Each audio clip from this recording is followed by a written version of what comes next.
क्षेत्रातील मान्यवर, सर्व कार्यकर्ते व उपस्थित मायबाप बंधू आणि भगिनींनो, आज आपण आभार मेळाव्याच्या निमित्ताने एकत्र आलोय। आज या ठिकाणी सांगायचं म्हटलं तर जिल्हा परिषद पंचायत समितीच्या निवडणुका आत्ताच पार पडल्या। या मायबाप जनतेने एवढं भरभरून प्रेम दिलं, सर्वांची साथ, सहकार्य आणि आशीर्वाद लाभले आणि त्या आशीर्वादामुळे हे यश मिळालं। आणि आज इथे सांगायला आनंद वाटतो की हे यश फक्त कोणा एकाचं नाही। आज आम्ही उमेदवार म्हणून जरी लढलेलो असलो तरी सुद्धा हे यश कोणा एकट्याचं नाही। मी फक्त अंकिता अनिल वाळुंज म्हणून नाही तर माझ्या या जारकरवाडी गणातील 13ही गावांची लेक म्हणून लढले। तसं पाहायला गेलं तर पारगाव आणि जारकरवाडी या गणाकडे पाहताना सर्व लोक एका वेगवेगळ्या प्रकारे पाहिलं जायचं, कारण ही निवडणूक थोडी जरा चुरशीचीच होती।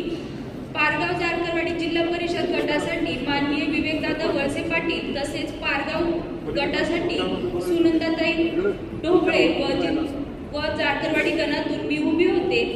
खरं तर ही निवडणूक खूप तसं पाहायला गेलं तर खूप चुरशीचीच ठरली, पण या मायबाप जनतेने एवढं प्रेम दिलं होतं आणि आंबेगाव तालुक्याचे भाग्यविधाते माननीय नामदार दिलीपरावजी वळसे पाटील साहेब, तसेच माढाचे अध्यक्ष